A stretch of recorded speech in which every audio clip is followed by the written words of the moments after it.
Hello, everyone. My name is Aya, and I'm an exchange student from Japan. Today, I want to share with you one of my most challenging experiences here in America. It was the day I almost ruined my first government assignment, but learned something amazing about democracy and communication. It started on a rainy Tuesday morning when my journalism professor, Mr. Peterson, announced our new project. Class, you'll be attending the monthly city council meeting and writing a formal report about community development issues. My heart dropped. I had been getting much better at English conversations with my host family, but writing official government reports? That was completely different. Don't worry, Aya, my host mom Mary said that evening over dinner. City council meetings are just local government meetings where people discuss community problems and solutions. David, my host dad, nodded and added, "It's actually quite interesting. They talk about things like new parks, road repairs, and community programs." Emma, their teenage daughter, laughed. "Mom, remember when you went to complain about the broken streetlight on our corner? You came back so excited about all the other projects they were planning?" Mary smiled. "That's right. Local government is really about helping people in our neighborhood." The following Thursday evening, I walked nervously into the city hall. The meeting room was bigger than I expected, with about 30 people sitting in neat rows of chairs. At the front, 5 council members sat behind a long wooden table. Mayor Williams, a friendly woman in her 60s, called the meeting to order at 7 o'clock sharp. "Good evening, everyone. Tonight we'll discuss 3 main topics: the new community center proposal, the downtown parking situation, and the youth sports program budget." I quickly opened my notebook and started writing everything down. But soon, I realized I was in trouble. The council members used so many technical terms I had never heard before. Words like municipal budget, zoning regulations, and infrastructure development filled my notebook, but I wasn't sure what they all meant.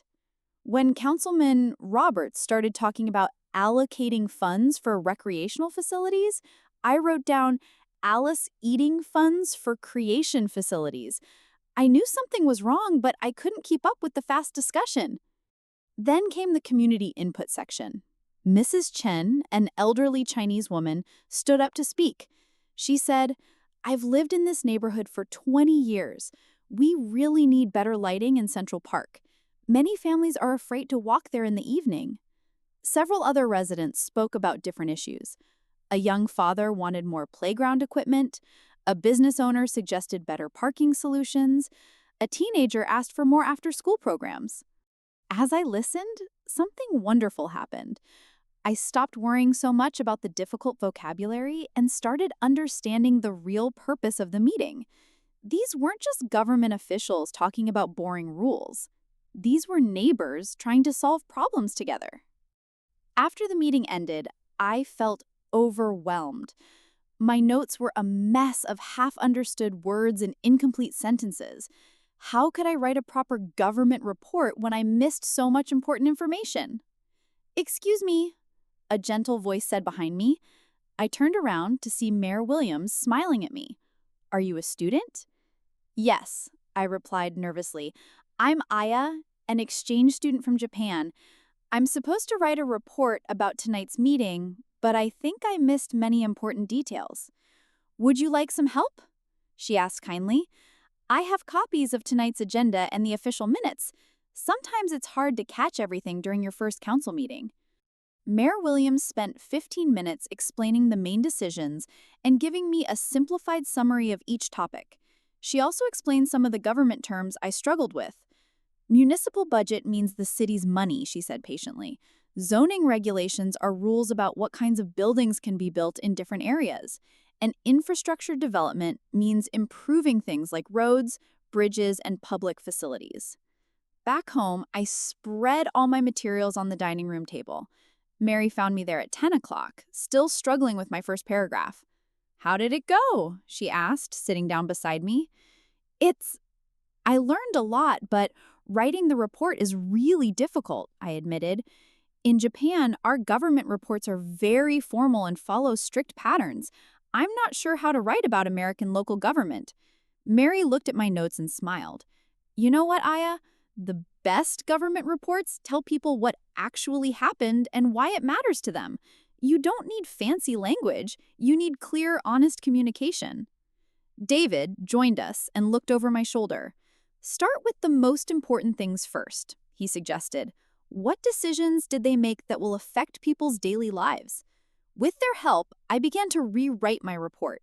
Instead of trying to use complicated government vocabulary, I focused on explaining things simply and clearly. I wrote, the city council approved $50,000 for new lighting in Central Park. This decision came after Mrs. Chen and other residents expressed safety concerns.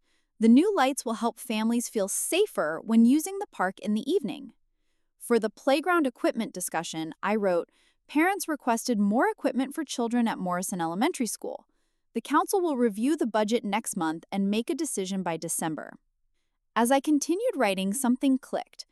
Good government reporting wasn't about showing off with big words. It was about helping regular people understand how government decisions affected their lives. The next week, Mr. Peterson returned our graded reports.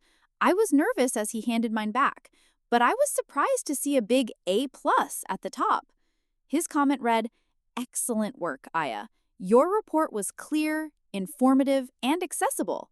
You successfully explained complex government processes in language that any citizen could understand. This is exactly what good civic journalism should do. I felt so proud, but also grateful.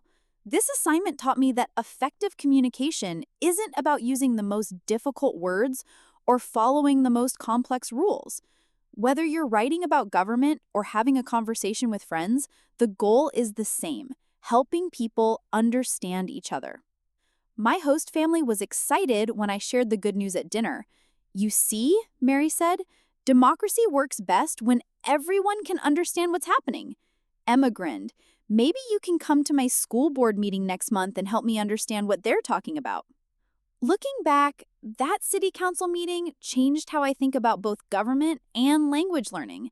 I learned that being a good communicator means being a bridge between complex ideas and ordinary people. Sometimes the simplest words carry the most important messages. Now, I follow local government news regularly, and I even volunteer to help translate meeting summaries for other international students in our community. It feels good to use my language skills to help others participate in democracy. Thank you so much for listening to my story today. I hope it inspired you to keep practicing English even when the topics seem challenging. Remember, every mistake is a chance to learn something new, and every conversation is an opportunity to build bridges between people. If you enjoyed this story, please leave a comment below about your own experiences with learning English in challenging situations. Don't forget to subscribe for more stories about language learning and personal growth.